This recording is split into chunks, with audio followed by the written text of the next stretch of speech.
Assalamualaikum Bu Bidan. Assalamualaikum Bu Bidan.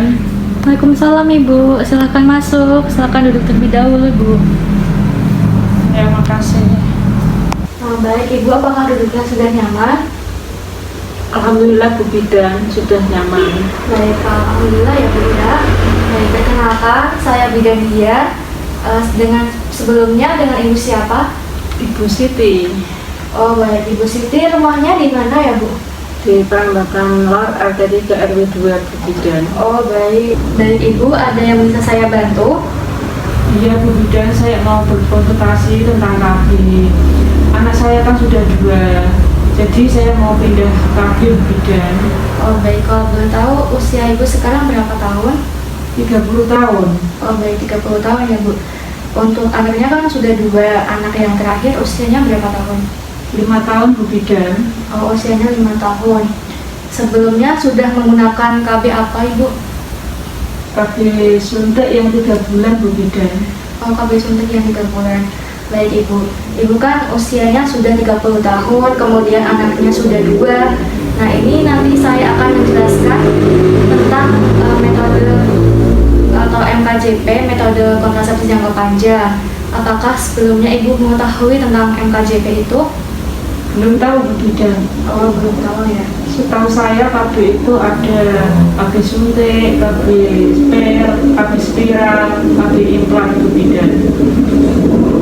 Oh baik Ibu, ini saya jelaskan apa itu MKJP ya Bu ya. Jadi MKJP atau metode kontrasepsi jangka panjang ini adalah kontrasepsi yang digunakan untuk menjalankan kehamilan, menunda kehamilan, dan menghentikan kesuburan dalam jangka waktu yang panjang. Nah, alatnya itu seperti IUD, implan, dan kontrasepsi jangka panjang. Yang paling baik itu KB apa ya Bu Bidan? Oh baik, begini Bu, dari masing-masing alat kontrasepsi itu ada kelebihan dan kekurangannya Ibu. Nah ini nanti saya jelaskan terlebih dahulu ya Bu ya. Iya Bu Bidan. Nah ini saya jelaskan menggunakan media poster ya Bu ya, supaya Ibu lebih paham. Ini kan metode kontrasepsi panjang, itu ada beberapa. Yang pertama itu ada AKDR atau alat kontrasepsi dalam rahim, disebut juga IUD atau spiral ya Bu ya. Jadi untuk IUD itu adalah rangka berbentuk huruf T yang berisi berupa plastik dan berupa tembaga yang nanti dimasukkan ke dalam rahim ibu. Nah untuk jangka waktunya itu bisa sampai 10 tahun Ibu.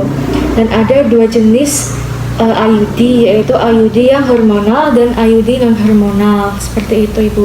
Nah untuk keuntungannya sendiri, keuntungan dari IUD itu tidak mempengaruhi hubungan seksual, kemudian aman untuk ibu menyusui karena itu tidak mempengaruhi dari kualitas dan volume dari ASI-nya. Kemudian apabila ibu ingin melepaskan IUD, maka kesuburan ibu itu akan kembali dengan segera. Kemudian untuk kerugiannya sendiri, kerugian dari IUD itu mungkin apabila ibu saat jongkok, misalnya saat BAB atau BAK, itu kemungkinan IUD-nya bisa terjatuh dan ibu tidak mengetahuinya, seperti itu Ibu. Dan saat pemasangan itu mungkin akan sedikit nyeri dan haidnya itu akan lebih banyak Ibu. Dan kontrasepsi IUD ini tidak bisa melindungi ibu dari penyakit menular seksual seperti HIV atau AIDS. Nah, kita lanjut yang kedua ya Bu ya, ada susuk atau implan. Nah, susuk atau implan ini adalah berupa batang plastik yang lentur yang nantinya akan dimasukkan di lengan atas ibu. Nah ini implan itu berisi hormon progestin ya Bu ya. Nah untuk jangka waktunya itu bisa 3-5 tahun. Nah untuk keuntungannya sendiri itu hampir sama dengan IUD, yaitu tidak mempengaruhi saat berhubungan seksual, kemudian aman untuk ibu menyusui, kemudian apabila implan itu dilepaskan maka kesuburan ibu itu akan kembali dengan segera, dan setelah itu haidnya tidak nyeri ya Bu ya. Kemudian untuk kerugiannya itu sama seperti IUD tidak bisa melindungi dari IMS atau infeksi menular seksual atau juga HIV atau AIDS, dan juga saat haid itu mungkin akan tidak teratur haidnya, Bu, seperti itu. Kemudian yang ketiga ada kontrasepsi mantap. Untuk kontrasepsi mantap ini apabila pasangan suami istri itu tidak menginginkan anak lagi, seperti itu, Bu. Nah, ini ada 2 jenis ya, Bu ya. Ada vasektomi dan juga tubektomi.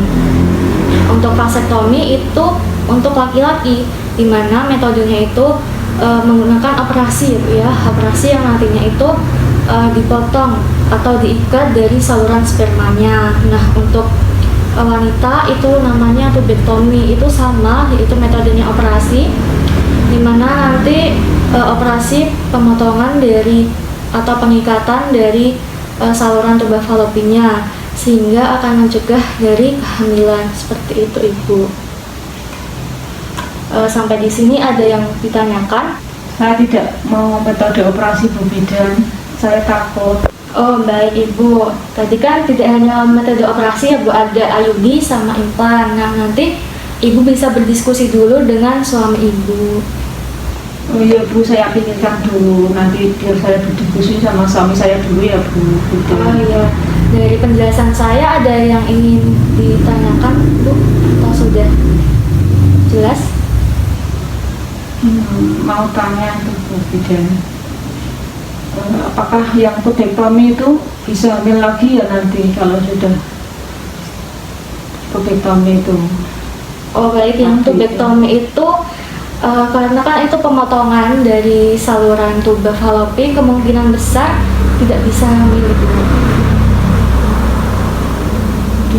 Saya kok bingung ya, Bu.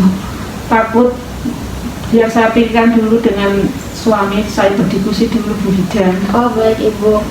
Baik, kira-kira sampai sini Ibu sudah paham belum? Ya, sudah jelas, paham.